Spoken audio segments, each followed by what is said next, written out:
My name is Cassie. I'm 35 years old. I married Wilfred 5 years ago. We initially wanted to have kids and even went through preconception care, but it just didn't happen. It was emotionally and physically draining, so we decided to give up on having children. I still love kids, and sometimes when I see a baby, I think, I wish we could have had one. But life with just Wilfred is peaceful, and I've come to appreciate that. Then one day, my brother-in-law and his wife showed up unexpectedly. Wilfred was at work, but I work from home, so I answered the door. To my surprise, my brother-in-law Curtis and his wife Isadora had large carry-on bags with them. Going on a trip? My guess was right. Isadora said, "Long time no see, Cassie. We're actually going to Bali." I really don't like Isadora. She and Curtis got married before Wilfred and I did. She once said to us, "You two are a perfect match, both missing the marriage boat." And I found it incredibly rude. Isadora loves to brag about Curtis working at a top-tier company. She never misses an opportunity to say, "My Curtis works at a prestigious company." And it's always annoying. What I hate the most is her making fun of our infertility. She knew we were doing preconception care, but said, "Doesn't preconception care feel unnatural? Will a child born that way even grow up properly? A naturally born child is always best, like our daughter Sasha." So it wasn't surprising that she came to brag about her trip to Bali.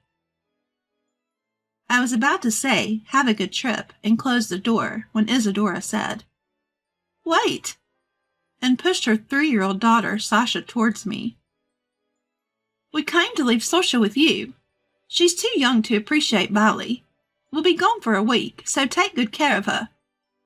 "Excuse me?" Still stunned, Isadora went on.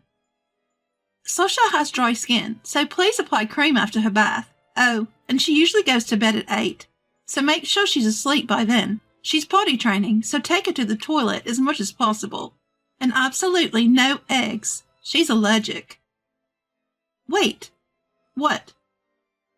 "No, I can't do this. You can't just drop this on me." I tried to refuse her overwhelming demands, but Isadora ignored me. She tilted her head and smirked. "Cassie, you were doing preconception care, right? You wanted kids. I thought you'd be happy to look after a child you couldn't have, even if it's just for a week." Her words were so shocking, I couldn't say anything. Isadora dropped one more bombshell before leaving. "Take good care of Sasha. Oh, and don't leave her with my mother-in-law. I can't stand her." "Sasha, listen to your aunt, okay?" Curtis patted Sasha's head, and they left for their trip. Sasha and I stood dumbfounded at the doorway. When she realized she'd been left behind, she started to cry. I hurriedly took her inside. I'd wanted kids but had almost no experience with them. I didn't know what to do with a crying Sasha, so I tried to soothe her by saying, "It's okay," and showing her some cartoons on TV. Finally, she calmed down. Sasha had a small backpack with 3 diapers and a change of clothes for 1 day. Even with no parenting experience, I knew this wasn't enough for a week. Isadora often says, "This is why poor people," about us. But if she thinks we're poor, why didn't she leave any money for Sasha's care? My frustration grew. Isadora hates my mother-in-law, but I don't. I immediately called her for help. "I'm sorry to ask this so suddenly," I explained over the phone. "Oh my, what a situation!" she exclaimed and rushed over.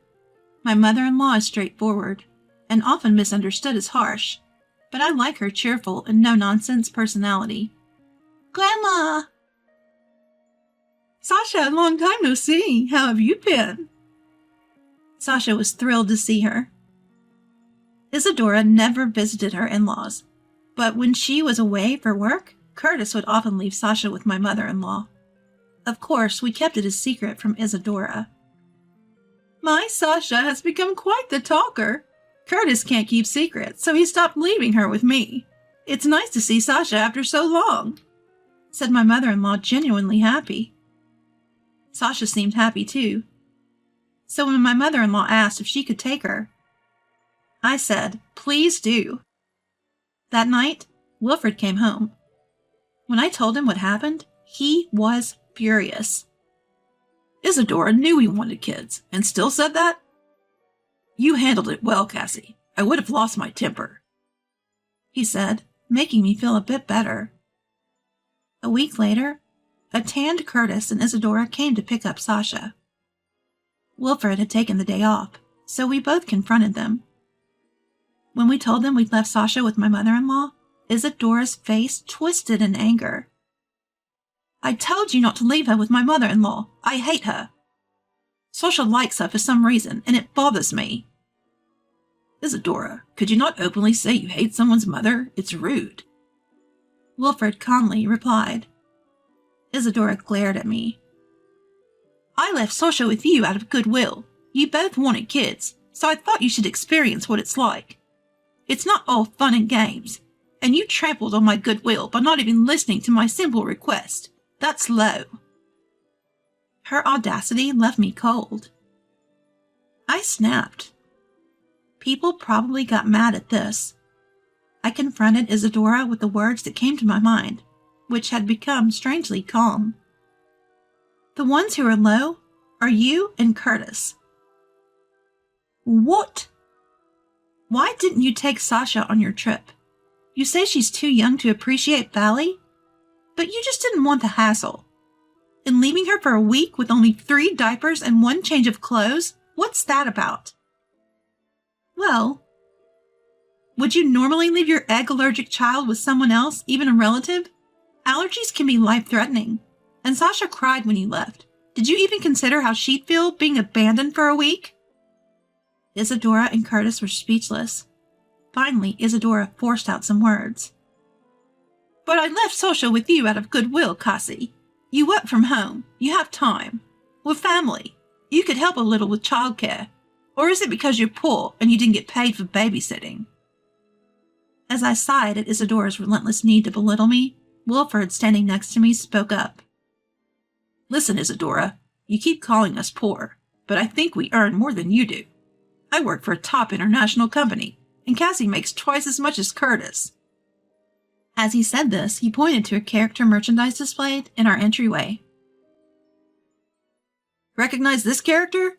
Cassie designed it." "What?" Isadora and Curtis looked stunned, and for good reason. I'd never told them, not wanting to brag.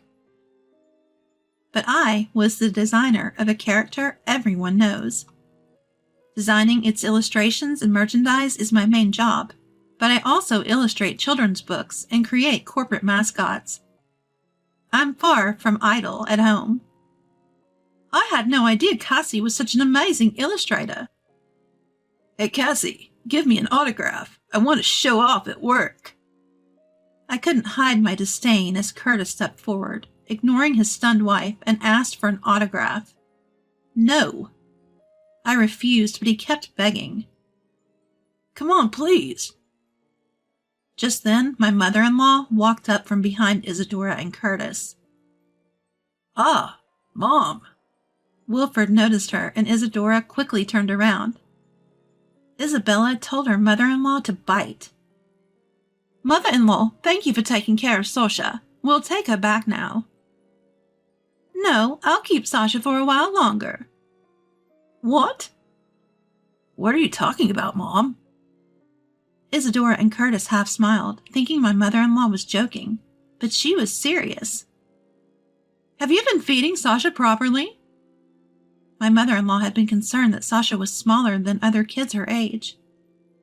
After cooking for her every day, being mindful of her egg allergy, Sasha had said, "Mom and Dad never cook."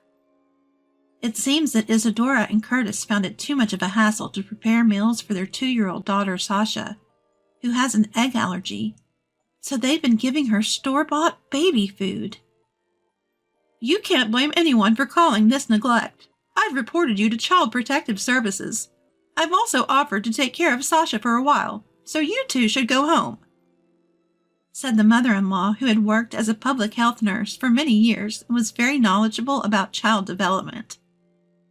Although she had always been suspicious, she had turned a blind eye, thinking it was wrong to doubt her own son and his wife. But after spending a week together, she decided that she couldn't ignore the situation any longer. After a heated argument at the front door, Isadora and Curtis retreated, unable to withstand the mother-in-law's forcefulness. "I'm sorry for causing such a scene. Don't worry, I'll take care of Sasha," she said before leaving.